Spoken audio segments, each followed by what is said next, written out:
ആണ് യൂസ്ഫുൾ ആയെന്നാണ് പറഞ്ഞല്ലേ? അതെ മിസ്. അത് ലൈവ് ക്ലാസ് കണ്ടതിന് ശേഷം ഇത് അതായത് സാർ അലക്സ് സാർ പറഞ്ഞിട്ടുണ്ടായിരുന്നു 3 ദിവസത്തിന് ശേഷം അത് കാണണം ചെയ്യണമെന്ന് പറഞ്ഞിട്ടുണ്ടായിരുന്നു. അപ്പൊ അതുപോലെ ചെയ്തിട്ടുണ്ടായിരുന്നു. എക്സാം സമയമാകുമ്പോഴാണ് PYQ ചെയ്തു തുടങ്ങിയത്. എക്സാം ടൈമിലാണ് PYQs ചെയ്യുന്നത്. അതിനു മുമ്പ് ഫ്രീക്വന്റ് റിവിഷൻ തന്നെ ആയിരുന്നു മിസ്. എളുപ്പം മറന്നു പോകുന്നുണ്ടായിരുന്നേ. ഇപ്പൊ ഡെറിവേഷൻ ഒക്കെ ഓർത്ത് വെക്കാൻ അങ്ങനെ ചെയ്തിട്ടുണ്ടായിരുന്നു. അപ്പോൾ ഈ ക്ലാസ് സ്കൂള് ഇതെല്ലാം കൂടെ എങ്ങനെയാണ് ബാലൻസ് ചെയ്തിട്ടുണ്ടാവുക? അങ്ങനെ അത് കുഴപ്പമുണ്ടായിരുന്നില്ല. അപ്പം SLC കഴിഞ്ഞപ്പോൾ തന്നെ സയൻസ് എടുക്കാൻ ഒരു റീസൺ ഉണ്ടാവില്ല. അപ്പൊ അതുപോലെ മോന് എന്തെങ്കിലും പാഷൻ ഒക്കെ ഉണ്ടോ? മെഡിക്കൽ ഫീൽഡിൽ പോകാൻ വേണ്ടിയിട്ട്. മെഡിക്കൽ ഫീൽഡിലേക്ക് പോകാൻ. അപ്പൊ ഇനിയിപ്പം ജൂൺ 21 റീനീറ്റ് എഴുതുന്നുണ്ടാവും അല്ലേ? അതെ മിസ്. അപ്പോ ഈ ക്യാൻസലേഷൻ ഒക്കെ വന്ന സമയത്ത് ടെൻഷൻ അടിച്ചിട്ടുണ്ടായിരുന്നോ? ഇല്ല മിസ്, സെക്കൻഡ് ചാൻസ് ആയിട്ട് കരുതിയിട്ടുണ്ടായിരുന്നു. എങ്ങനെയുണ്ടായിരുന്നു ഫസ്റ്റത്തെ എക്സാം? May 3 നടന്ന എക്സാം എങ്ങനെയുണ്ടായിരുന്നു? ഫസ്റ്റ് എക്സാം എന്ന് പറയുന്നത് എനിക്ക് നന്നായിട്ട് പെർഫോം ചെയ്യാൻ പറ്റിയിട്ടുണ്ടായിരുന്നില്ല. എനിക്ക് കുറച്ചുകൂടെ പെൻഡിങ് ഉണ്ടായിരുന്നു ചാപ്റ്റേഴ്സ്. അപ്പൊ ഇനിയും വരുന്നതിൽ അതിന്റെ മാക്സിമം നോക്കാമെന്ന്. ബയോളജി കംപ്ലീറ്റ് ആക്കിയിട്ടുണ്ടായിരുന്നു. അതെ മിസ്, ബയോളജി കംപ്ലീറ്റ് ആക്കിയിട്ടുണ്ടായിരുന്നു. ബാക്കി സബ്ജക്ട്സ് ഫിസിക്സ് നോക്കിയിട്ടുണ്ടായിരുന്നു. ഒരു ബാച്ചിൽ ജോയിൻ ചെയ്യുന്നതുകൊണ്ട് പ്രത്യേകിച്ച് എന്തെങ്കിലും ഗുണമുണ്ടോ? അതോ ജസ്റ്റ് ഇപ്പൊ യൂട്യൂബിൽ നമ്മുടെ ക്ലാസ്സുകളൊക്കെ അവൈലബിൾ ആണല്ലോ. അപ്പൊ ബാച്ചിൽ ജോയിൻ ചെയ്യുന്നത് കൊണ്ടും അല്ലെങ്കിൽ ഇപ്പൊ മോനൊരു ബാച്ചിൽ പഠിച്ച കുട്ടിയാണ്, അപ്പം ബാച്ചിൽ പഠിച്ചതുകൊണ്ടും അല്ലെങ്കിൽ വെറും യൂട്യൂബ് ക്ലാസ് മാത്രം കണ്ടതുകൊണ്ടുള്ള ഒരു ഡിഫറൻസ് മോൻ എന്താ തോന്നുന്നത്? ബാച്ചിൽ നമ്മൾ നമ്മൾ നേരത്തെ അത് കവർ ചെയ്ത് ലെസൺസ് ഒക്കെ നേരത്തെ കവർ ചെയ്തിട്ടുണ്ടാവും. അപ്പൊ നമ്മൾ യൂട്യൂബ് ക്ലാസ് എക്സാം സമയത്തായിരിക്കുമല്ലോ. അപ്പൊ നമുക്കിത് റിവിഷൻ ആയിട്ട് യൂസ് ചെയ്യാൻ പറ്റുന്നുണ്ട്. അതിനു മുമ്പേ നമ്മുടെ ബാച്ചിലെ ക്ലാസ് കഴിഞ്ഞിട്ടുണ്ടാവും. നമുക്ക് ഓൺലൈൻ ആയാലും ഓഫ്ലൈൻ ആയാലും കുറേ ഡിസ്ട്രാക്ഷൻസ് ഉണ്ടല്ലോ.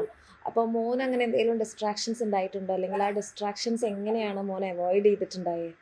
ഡിസ്ട്രാക്ഷൻസ് ഉണ്ടായിട്ടുണ്ടായിരുന്നു. അതായത് യൂട്യൂബൊക്കെ നോക്കുന്നുണ്ടായിരുന്നു. പിന്നെ അത് വേണോന്ന് വെച്ചിട്ട് പഠിച്ചിട്ടുണ്ടായിരുന്നു. അതായത് നമുക്കൊരു എയിം വെച്ചിട്ട് പോയി കഴിഞ്ഞാൽ ഡിസ്ട്രാക്ഷൻസ് താനേ നമ്മൾ വിട്ടുകളയും എന്നുള്ള രീതിയിലല്ലേ? അതന്നെ. +2 ആണെങ്കിൽ നമുക്ക് സമയം ഉണ്ടാവില്ല. അതായത് നമ്മൾ തന്നെ പഠിച്ചേ പറ്റൂ, കാരണം ഒന്നിനും സമയം ഉണ്ടാവില്ല. അപ്പൊ മാക്സിമം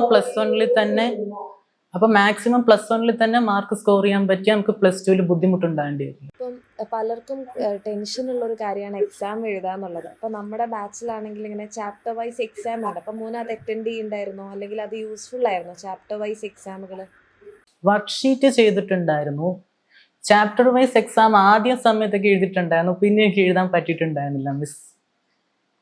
എല്ലാം കൂടി മാനേജ് ചെയ്യാൻ പറ്റിയിട്ടുണ്ടായിരുന്നില്ല. പക്ഷെ PYQ ചെയ്തിട്ടുണ്ടായിരുന്നു. കുറെ ആൾക്കാർ നമ്മൾ ഓൾറെഡി നമ്മുടെ ബാച്ചിലെ നോട്ട് കൊടുക്കുമല്ലോ. പക്ഷെ ചില ആൾക്കാർ പറയാറുണ്ട് നോട്ട് അവർക്ക് സ്വന്തം എഴുതി പ്രിപ്പയർ ചെയ്താലാണ് ഒരു പഠിക്കാൻ ഒരു ഫ്ലോ കിട്ടാറ്. അപ്പൊ മോൻ എങ്ങനെ നോട്ട് എഴുതി പഠിക്കുന്ന ആളാണോ? PDF നോട്ട്സ് അതിൽ തന്നെ വായിച്ചെടുക്കുകയാണ് മിസ് ചെയ്യാറ്. ബയോളജി മാത്രം NCERT അങ്ങനെ ലൈൻ ബൈ ലൈൻ പഠിക്കുന്നത്. ബയോളജി NCERT ആണ് കൂടുതൽ ഫോക്കസ് ചെയ്തല്ലേ? എല്ലാരും പറയാറുണ്ട് NCERT ഒന്നും പഠിക്കേണ്ട ആവശ്യമില്ല, അല്ലാതെ തന്നെ കോൺസെപ്റ്റ് അറിഞ്ഞാൽ മതി. അപ്പൊ അങ്ങനെയുള്ളവരോട് മോൻ എന്താ പറയാനുള്ള? NCERT എത്രത്തോളം മോനെ ഹെൽപ്പ് ചെയ്തിട്ടുണ്ട്? അതായത് +1 ബോട്ടണിയിലും ട്വിസ്റ്റഡ് ക്വസ്റ്റ്യൻ വന്നിട്ടുണ്ടായിരുന്നു.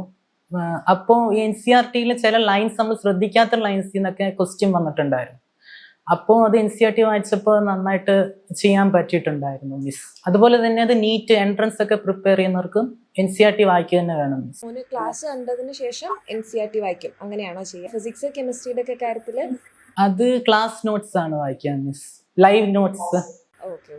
അപ്പം ഇഷ്ടമില്ലാത്ത ഏതെങ്കിലും സബ്ജക്റ്റ് ഉണ്ടോ? ഇതെനിക്ക് പഠിക്കാൻ അത്ര താല്പര്യമില്ല, അങ്ങനെയുള്ള ഏതെങ്കിലും സബ്ജക്റ്റ് ഉണ്ടോ? കഷ്ടപ്പെട്ടു പോയ സബ്ജക്റ്റ് ഏതെങ്കിലും? മാത്സ് ആണ് മിസ്. മാത്സ് ആണ്. ഓക്കെ. അപ്പോൾ മോൻ്റെ ഒരു സ്റ്റഡി റുട്ടീൻ എങ്ങനെയാണ്, പ്രത്യേകിച്ച് ഈ എക്സാം ടൈമിലൊക്കെ? എത്ര മണിക്കൂർ? ഇപ്പം എല്ലാവരും ചോദിക്കലുണ്ട് ഫുൾ മാർക്ക് വാങ്ങിക്കാൻ എത്ര മണിക്കൂർ പഠിക്കണം? അപ്പം ഈ മണിക്കൂറുകളുടെ കണക്കാണോ വേണ്ടത്, അതോ ഏതെങ്കിലും പ്രത്യേക സമയമൊക്കെ ഉണ്ടാവില്ലേ? ഇപ്പം രാത്രി പഠിക്കും, രാവിലെ പഠിക്കും. അപ്പോൾ അതിൽ മോൻ എന്താണ് പറയാനുള്ളത്? എക്സാം സമയത്ത് ആ വീക്ക് പഠിച്ചാൽ നമുക്ക് തലേ നിൽക്കുന്നുണ്ടാവില്ല. എക്സാം സമയത്ത് നമ്മൾ റിവിഷൻ ആണ് മെയിനായിട്ട് ചെയ്യേണ്ടത്. അപ്പോൾ നമ്മൾ അതിന് മുമ്പേ പഠിച്ചു വെക്കുന്നു. അപ്പം ഞാൻ സ്കൂൾ വിട്ട് കഴിഞ്ഞാൽ ഒരു 5:30 തൊട്ട് ഒരു 10 മണി വരെ ഒക്കെ ആയിരിക്കും പഠിക്കുക വൈകിട്ട്. ഇപ്പൊ നേരത്തെ പഠിച്ചു തുടങ്ങിയിട്ടുണ്ടായിരുന്നു. അപ്പൊ +1 ഒക്കെ ആയാലും അല്ലെ +2 കാര്യത്തിലായാലും നമ്മുടെ ബാച്ച് ഇപ്പം ഒരേ ബാച്ച് നമ്മൾ നേരത്തെ സ്റ്റാർട്ട് ചെയ്തിട്ടുണ്ടായിരുന്നല്ലോ. അപ്പൊ അത് മോന് യൂസ്ഫുൾ ആയിരുന്നു. യൂസ്ഫുൾ ആയിരുന്നു മിസ്, യൂസ്ഫുൾ ആയിരുന്നു. എല്ലാരും പറയാറുണ്ട് എന്തിനാ സ്കൂള് തുറക്കുന്നതിനൊക്കെ മുന്നേ എങ്ങനെ ബാച്ച് സ്റ്റാർട്ട് ചെയ്യുന്നത്, സ്കൂളൊക്കെ തുറന്നിട്ട് കുട്ടികൾ ടെൻഷൻ ആക്കുന്നു എന്നൊക്കെ പറയാറുണ്ട്. അപ്പൊ അവരോട് മോന് എന്താണ് പറയാനുള്ളത്? എക്സാമിനർ ക്ലാസ് നമ്മൾ വളരെ ടെൻഷൻ ഫ്രീ ആയിട്ട് പഠിക്കാൻ പറ്റുന്ന ഒരു കാര്യമാണ്.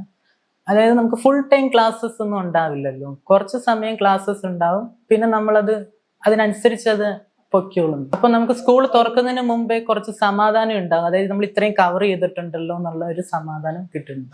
എന്തെങ്കിലും സ്റ്റഡി പ്ലാൻ ഒക്കെ ഫോളോ ചെയ്തിട്ടുണ്ടായിരുന്നോ? എക്സാം ആവുമ്പോഴൊക്കെ ഇങ്ങനെ ഈ ദിവസം ഇങ്ങനെ ചെയ്യണം, അല്ലെങ്കിൽ നമ്മൾ തന്നെ ഒരു സ്റ്റഡി പ്ലാൻ ഒക്കെ പറയല്ലോ, അപ്പൊ അത് ഫോളോ ചെയ്തിട്ടുണ്ടായിരുന്നു അല്ലെ? നമ്മുടെ ടൈം ടേബിൾ അനുസരിച്ചായിരുന്നു നമ്മൾ ക്ലാസ് ഒക്കെ കണ്ടുകൊണ്ടിരുന്നേ? ടേബിൾ ഉണ്ടാക്കിയിട്ടുണ്ടായിരുന്നു, പക്ഷെ അത് കൃത്യമായിട്ട് ഫോളോ ചെയ്യാൻ പറ്റിയിട്ടുണ്ടായിരുന്നില്ല. പക്ഷെ അത് നമ്മൾ ഏതെങ്കിലും ഒരു സമയത്ത് അത് കറക്റ്റ് ആക്കിയിട്ട് അതിലോട്ട് എത്തിച്ചേരും. അപ്പം ഇനി +1 വരാനിരിക്കുന്ന കുറെ കുട്ടികളുണ്ട്, അല്ലെങ്കിൽ +1 വരാനിരിക്കുന്നവരോട് എന്താണ് മോന് പറയാനുള്ളത്? ഒരു ഫുൾ മാർക്ക് വാങ്ങിക്കണം എന്നുണ്ടെങ്കിൽ +1 ഫുൾ മാർക്ക് വാങ്ങിച്ചിരിക്കുകയാണ് അല്ലേ? അപ്പൊ അവരോട് എന്താണ് പറയാനുള്ളത്? നിങ്ങൾക്ക് ഒരു ഫുൾ മാർക്ക് എയിം ചെയ്യണം എന്നുണ്ടെങ്കിൽ അവരെന്താണ് ഇപ്പൊ ചെയ്യേണ്ടത്? അതായത് നമ്മൾ പഠിക്കുന്നത് മറന്നു പോയിട്ടുണ്ടാവും, നന്നായിട്ട് മാർക്കുണ്ടാവും, റിവിഷൻ ചെയ്തുകൊണ്ടേ ഇരിക്കുക, എങ്കിലേ ഫുൾ മാർക്ക് ഉണ്ടാവുള്ളൂ. അതുപോലെ തന്നെ ബയോളജി ഒക്കെ ആണെങ്കിൽ NCERT നന്നായിട്ട് വായിക്കുക. മാത്സിന്റെ NCERT എന്നാണ് ഇപ്പോൾ ക്വസ്റ്റ്യൻസ് കുറെ വന്നിട്ടുണ്ടായിരുന്നത്. അപ്പൊ എനിക്ക് പറ്റിയ ഇത് +2 എനിക്ക് മാത്സ് ഡൗൺ ആകാൻ കാരണം NCERT ഞാൻ നോക്കിയിട്ടുണ്ടായിരുന്നില്ല. ഇപ്പോൾ എക്സാം ടഫ് ആയിക്കൊണ്ടിരിക്കുകയാണ്. അപ്പോൾ അവർ മെയിൻലി NCERT ഫോക്കസ്ഡ് ആയിട്ടാണ് എക്സാം കണ്ടക്ട് ചെയ്യുന്നത്. അപ്പോൾ മെയിൻലി നമ്മൾ NCERT നന്നായിട്ട് തറവായിട്ട് വായിക്കുക. അതുപോലെ തന്നെ നമ്മൾ ഈ ലൈവ് ക്ലാസ് എക്സാമിന് live class physics, chemistry, biology, അപ്പോൾ ആ നോട്ട് തന്നെ വായിച്ചാലും നമുക്ക് അതായത് ഫുൾ മാർക്കിലോട്ട് എത്താൻ പറ്റുന്നുണ്ടാവും. പക്ഷെ മാത്സ് ആണെങ്കിൽ നമ്മൾ NCERT നന്നായിട്ട് വായിക്കണം. ഓരോ എക്സാമ്പിളും, അതായത് എക്സാമ്പിൾ പ്രോബ്ലംസും ബാക്കിയുള്ളതും NCERT എക്സസൈസും എല്ലാം നമ്മൾ മിസലീനിയസ് എക്സസൈസ് അതൊക്കെ നമ്മൾ നന്നായിട്ട് വായിക്കണം. ഇപ്പോൾ +2 എത്തിയപ്പം ഇപ്പം മോൻ +1 ഈ പ്രശ്നങ്ങളൊക്കെ മനസ്സിലാക്കിയിട്ടുണ്ടായിരുന്നല്ലോ. അപ്പോൾ +2 എത്തിയപ്പം അതൊക്കെ കുറച്ചുകൂടി കവർ ചെയ്ത് NCERTയും ടെക്സ്റ്റ് ബുക്കും ഒക്കെ കവർ ചെയ്ത് പഠിക്കാൻ തുടങ്ങിയിട്ടുണ്ടായിരുന്നോ? എത്തിയപ്പോഴാണ് ഇത് മനസ്സിലാക്കിയിട്ടുണ്ടായിരുന്നത്. +1 എത്തിയിട്ടാണ് മനസ്സിലാക്കിയത്. എന്നിട്ട് +1 തന്നെ ഫുൾ മാർക്ക്. +1 കുഴപ്പമുണ്ടായിരുന്നില്ല. +1 കുറച്ചുകൂടെ, അതായത് നമ്മൾ +2 എത്തുമ്പോഴാണ് ആ പ്രഷർ നമുക്ക് ഫീൽ ചെയ്യാൻ പറ്റുന്നത്. +1 എന്ന് പറഞ്ഞാൽ അത് ബേസ് ആണ്. അപ്പൊ ബേസ് നന്നായിട്ട് കവർ ചെയ്ത് കഴിഞ്ഞാൽ നമുക്ക് +2 കുറച്ചുകൂടെ സിമ്പിൾ ആയിരിക്കും. പക്ഷെ എൻറ്റയർലി ഡിഫറെന്റ് ആണ് രണ്ട് സാധനം. ബയോളജി മാത്സും കണ്ടിന്യൂഷൻ ആണ്, ഫിസിക്സ് വേറെ ഒരു രീതിയിൽ തന്നെയാണ് നമുക്ക് വരുന്നത്. ഏതാ തോന്നിയ, +1 ആണോ +2 ആണോ കുറച്ചുകൂടി ടഫ്, അല്ലെങ്കിൽ പഠിക്കാൻ കുറച്ചുകൂടി രസം എന്നൊക്കെ തോന്നിയിട്ടുള്ളത് ഏതാ, +1 ഓർ +2? മാത്സ് ആണെങ്കിൽ +1 ആണ്. ബയോളജി എനിക്ക് +2 ആണ് കുറച്ചുകൂടെ എളുപ്പമായിട്ട് തോന്നിയിട്ടുണ്ടായിരുന്നത്. ഫിസിക്സ് പിന്നെ +1ഉം +2 എന്ന് പറയുമ്പോൾ +1 വിഷയം എന്ന് പറയുമ്പോൾ നമുക്ക് അത് മനസ്സിലാക്കാൻ പറ്റുന്ന കാര്യമാണ്.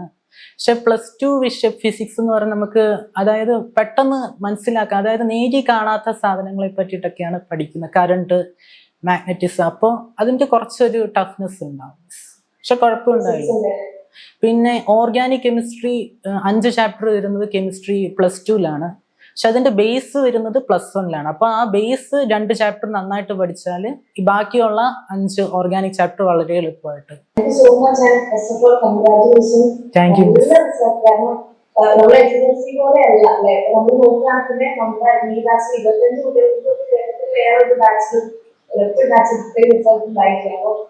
മാർക്ക് SSC ഫുൾ A+ വാങ്ങുമ്പോൾ ഈസി ആയിട്ടുള്ള കാര്യമില്ല. അതിൽ ഒരാളാവാൻ പറ്റി നമുക്ക് കേരളത്തിൽ സ്റ്റേറ്റ് ടോപ്പർ ആണ് +1. കൺഗ്രാറ്റുലേഷൻസ്. അതേപോലെ തന്നെ നല്ലൊരു റിസൾട്ട് +2 ഉണ്ടാകുമ്പോൾ എഴുതാൻ പോകുന്ന റീനീറ്റിലായാലും നന്നായിട്ട് പെർഫോം ചെയ്യാൻ പറ്റട്ടെ.